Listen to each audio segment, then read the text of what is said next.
INFP인 저에게도 가끔은 현실적인 S의 세계에서 뼈 때리는 T의 조언이 필요할 때가 있는데요.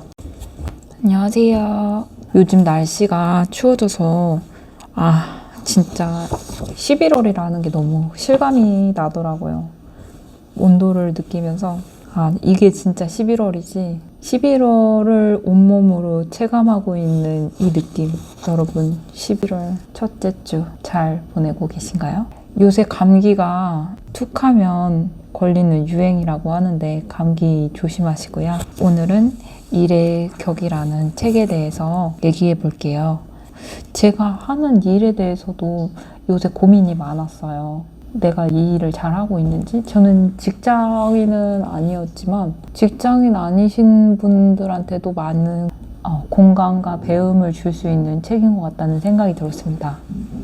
잔소리하는 상사 말고 선배가 필요할 때, 감성 말고 팩트가 필요할 때 읽으면 좋은 책을 추천해 드립니다. 100세 시대. 앞으로 일을 할 수 있는 날들은 많은데 어떻게 일을 해야 할지 막연할 때 말로 진심으로 팩트만 담아서 MBTI 요새 많이 하시죠?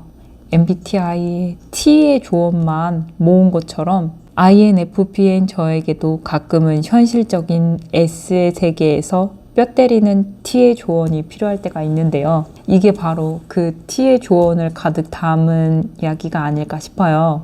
나는 지금 내 일을 잘하고 있는지, 내게 부족한 점은 무엇인지, 일을 대하는 태도는 어때야 하는지, 인생에서 이런 질문이 든다면 당장 이 책을 읽는 걸 추천드립니다. 나는 지금 일을 잘하고 있는 걸까?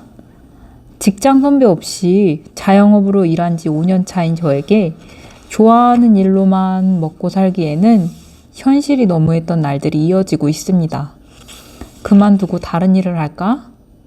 자기 전, 출근하기 전, 결제하기 전 매번 쌓아두었던 고민이 터져나오다가 이제는 정착된 이 일에 적응이 되었을 무렵 일에 대한 진지한 고민이 시작되었습니다.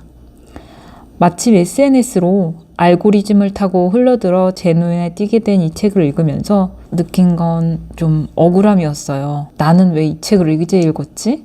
왜 신수정이라는 작가를 알지 못했는지, 왜 내가 어렸을 때는 이런 책이 없었는지, 다시 돌아가도 똑같이 행동했을 거라던 흑역사가 가득한 지난 날들에 드디어 의문이 풀리고 부끄러웠습니다. 이 책을 20대 초에 필독서로 읽었더라면 좋았을 겁니다. 우리 일과 관련된 내용만이 아닌 사람과 사람 사이의 관계, 삶을 대하는 태도, 단순히 부자가 되는 그 이상의 세계를 향한 담담한 조언이 이 책에 있었습니다.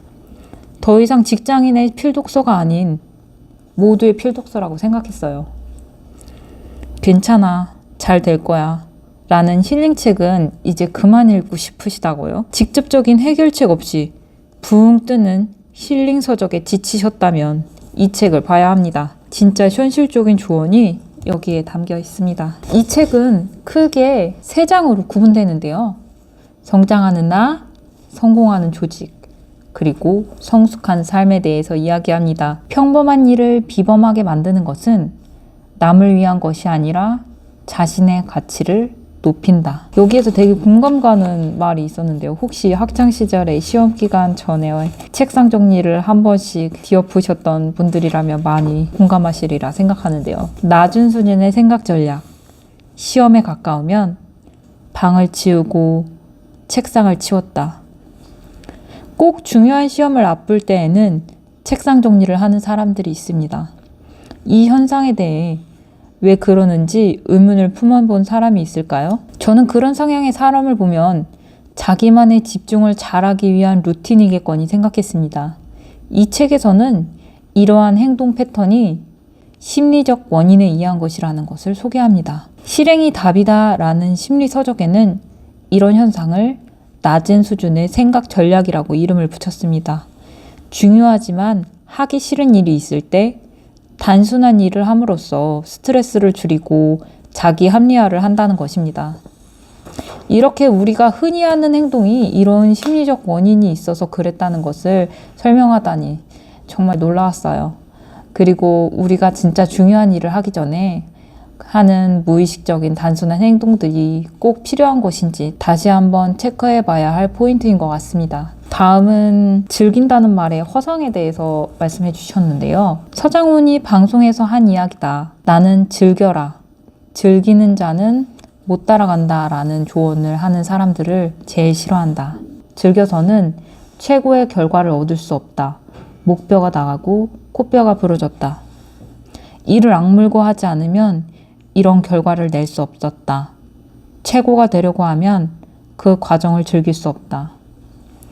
피할 수 없으면 즐겨라 라는 말을 흔히 들어보았을 거예요. 이건 고통스러워하는 사람을 향한 몽상적인 위로의 말이기도 합니다.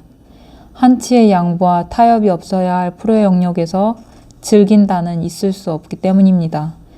우리는 그저 광기 어린 눈빛과 웃음으로 이를 극복해서 당당히 결과를 성취해야 합니다. 그리고 성취감과 승리감에 이전에 고통스러웠던 기억이 희미해질 때쯤 그때 조금 일을 즐겼던 것 같아요. 정도로 고통스러웠던 가정을 미화시켜 볼 수는 있을 것입니다. 백종원의 골목식당이라는 프로그램을 본 적이 있는데 여기서 한 떡볶이집이 나온다. 백종원 씨가 자문을 마치고 1년 후 정도에 다시 와보니 원상태로 돌아가고 손님은 없었다. 이유는 단순했다. 원칙을 안 지킨다. 자기 방식대로 다시 돌아간다. 변화에는 고통이 있습니다. 축 좋고 말살이라고 하는데요. 참지 못하고 뛰쳐나오는 원칙과 베스트 프랙티스를 버리면 영원히 그 나물에 그 밥에 사는 거다. 영원히 그 나물에 그 밥이라니 참 무서운 말인데요. 우리는 지금 현 상태를 벗어나고 싶기 때문에 여기 있어요. 고통을 인내해야 한다. 말 그대로 우리는 버텨야 합니다. 축적된 고통과 인내만이 마침내 우리를 영원히 갇혀 있을 것만 같은 동굴에서 꺼내줄 것입니다. 영화 설국열차 이야기를 아시나요? 송가연 님이 수상소감이 인상적이었는데요. 이게 너무 오랫동안 닫혀 있어서 벽인 줄 알았는데 사실은 문이다 라고 하는 장면을 제일 좋아한다고 말씀하셨어요. 작가가 이 책에서 계속 이야기하는 키워드는 축적고 발산입니다. 다양하게 시도하지 않으면 성공도 없다는 것입니다. 이 말은 마치 에디슨의 6,000번 넘게 시도한 전구 발명과도 같은 이야기인데요. 우리는 문을 찾으려는 수많은 시도를 생각하지 않으면 그저 벽을 마주하고 있을 뿐입니다. 가끔 폭력적으로 벽을 깨부수고 싶다는 생각을 하지만 평화로운 방법으로 문을 찾아 여는 것만이 진실로 최선의 전략인 것을 알기에 저는 오늘도 눈뜬 장님으로 벽을 더듬으며 삽니다. 가장 나쁜 핑계. 나보다 잘하는 사람이 얼마나 많은데요. 이 생각은 자신을 평가절하하고 새로운 시도를 스스로 제안하는 가장 나쁜 핑계 중 하나이다. 가장 노래를 잘하는 가수가 가장 유명하고 부를 얻는 게 아니다. 노래는 별로인데 특별한 매력을 가진 이들이 돈도 벌고 인기도 얻는다. 자신만의 독특함을 찾는 게 더 중요하다. 요즘 제가 제일 고민하는 부분이에요. 나만의 독특함이 뭘까? 나와 다른 사람을 구분 지으면서 내가 조금 더 잘할 수 있고 일을 할 때 희열을 느끼는 것은 무엇일까? 나는 어떤 포인트에서 마음이 움직일까? 그런 고민 한 번쯤 해보신 적 있으세요? 나보다 잘하는 사람 얼마나 많은데요. 이거 진짜 제가 제일 많이 생각하는 말이에요. 근데 진짜 이게 핑계인 건 맞죠. 맞는데 이 해결책이 자신만의 독특함을 찾는 거라니까 여러분도 여러분만의 독특함을 찾아보시는 거 어떠세요? 다음은 성공하는 조직에 대한 이야기예요. 조직을 성공으로 이끄는 리더십의 발견, 성공하는 조직과 리더십을 위한 조언입니다.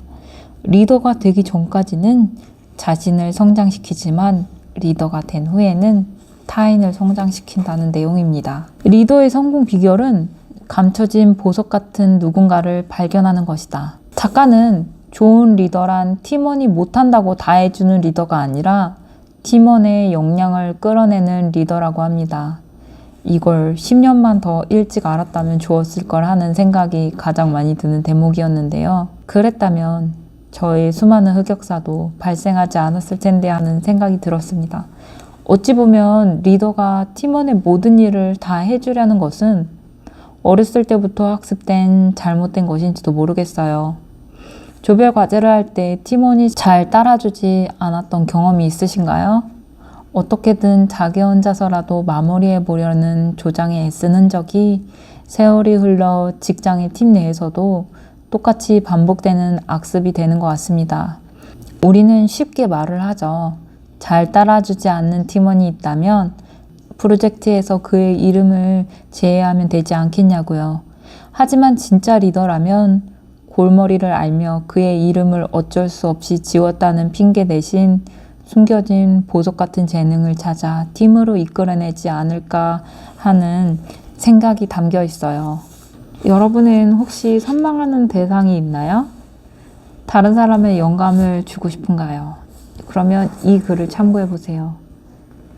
다른 사람에게 영감을 주려면 세상은 꿈을 권고하는 사람을 따르는 게 아니라 자신의 꿈이 선명한 사람을 따른다.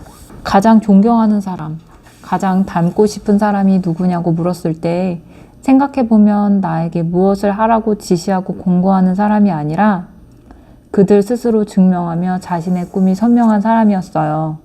그들은 말하지 않아도 존재 가치만으로도 세상에 선한 영향력을 끼치고 있었죠. 여러분에게 영감을 주는 사람은 어땠나요? 다음은 성숙한 삶에 대해서 얘기해 볼게요. 일과 삶의 의미를 발견하는 방법, 성숙한 삶을 위한 통찰. 나중에 나이가 들어 되돌아볼 때 자신의 삶에 있어서 어떤 순간이 가장 빛나는 순간으로 기억될까? 바로 간절히 원하는데 얻는 것이 너무 어려웠던, 그리고 그것을 이루기 위해 분투했던 순간일 것이다. 여기에서는 제가 제일 공감됐던 게 왜 착한 사람들이 더 힘들어할까? 이 부분이에요. 착한 사람들은 착하지 않은 것을 악한 것이라고 생각하지만 착하다의 반대말은 꼭 악하다가 아닐 수 있다. 당당하다일 수도 있음을 기억할 필요가 있다. 착한 사람들은 되게 어렸을 때부터 흥부의 신화를 배우고 지내온 사람들이다. 가난해도 착하게 살고 부모의 그리고 권위에 순종해야 한다. 너무 네 주장하지 마라. 네 자신이 아닌 타인을 위해 살아라. 그것이 바로 성공하는 비결이다. 그래서 그렇게 훈련받고 부모에 순종해서 부모의 뜻을 따르고 자기 목소리를 죽인 채 자신보다는 가족 등 누군가를 위해 살아왔다. 그러면 해결책은 무엇일까?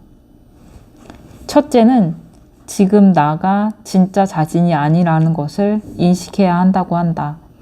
부모의 요구에 의해 만들어진 페르소나일 수도 있다는 것이다. 둘째는 다른 사람 눈에 착한 사람, 다른 사람을 만족시키기 위한 삶이 아니라 자신이 원하는 삶을 찾아야 한다는 것이다.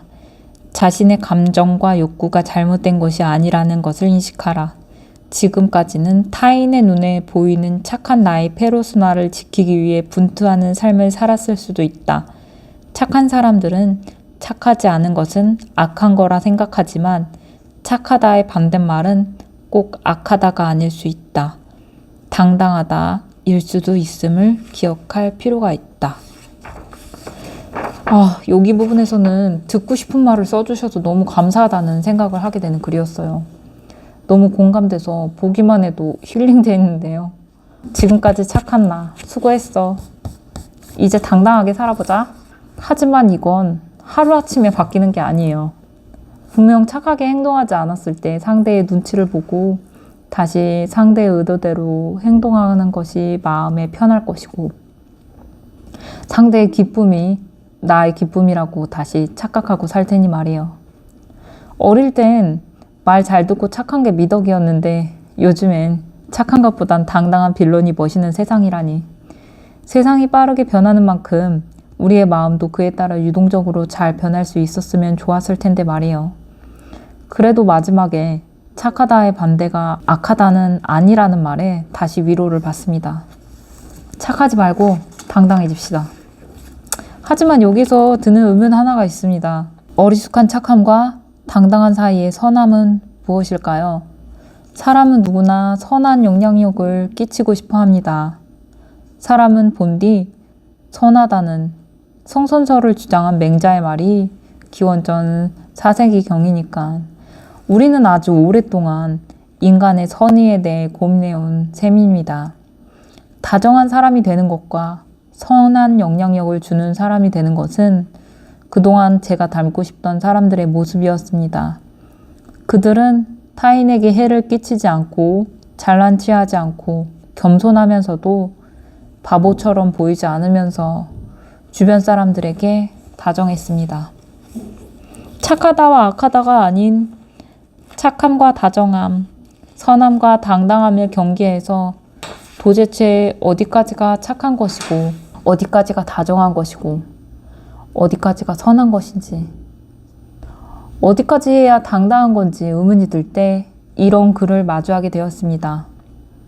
이기적인 것과 나의 행복은 세트 메뉴.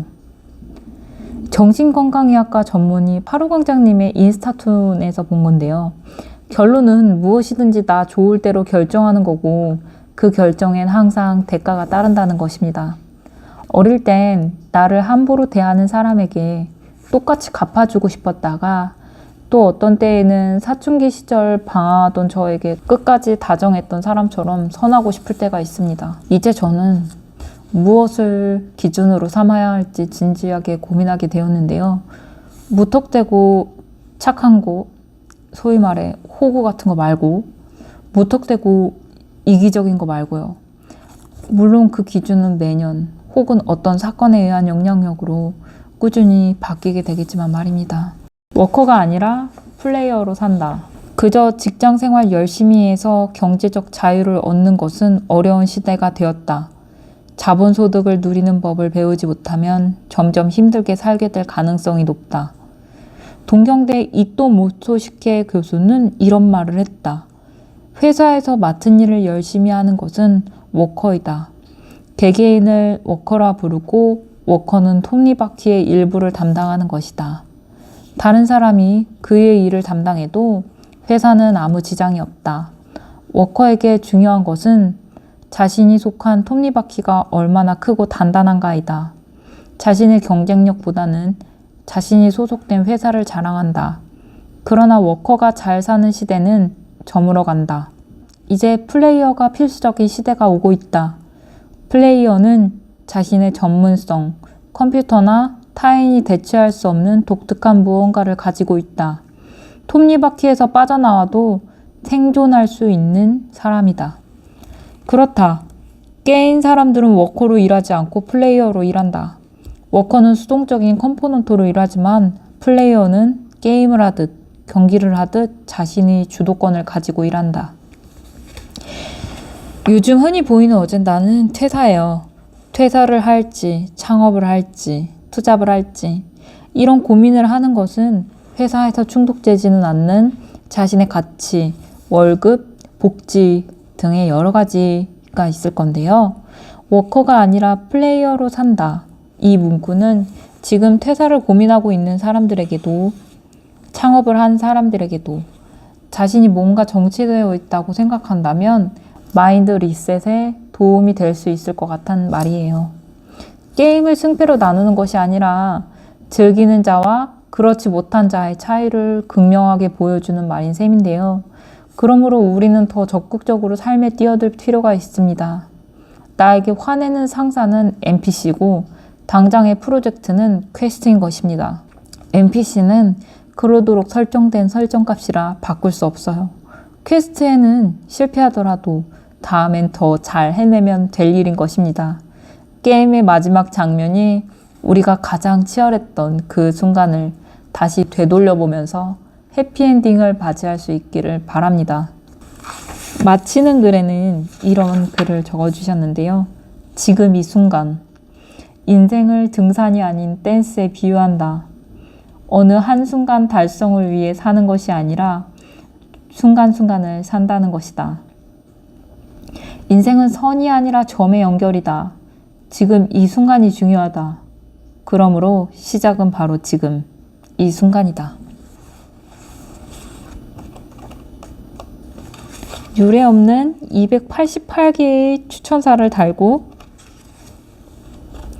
일반적인 줄글이 아닌 1번, 2번, 3번, 4번, 5번 이렇게 번호를 매긴 것이 이대로만 잘 따라하면 나도 할 수 있을 것만 같은 설명서를 읽는 것 같았어요. 감사합니다. 그럼 다음 책에서 만나요. 안녕.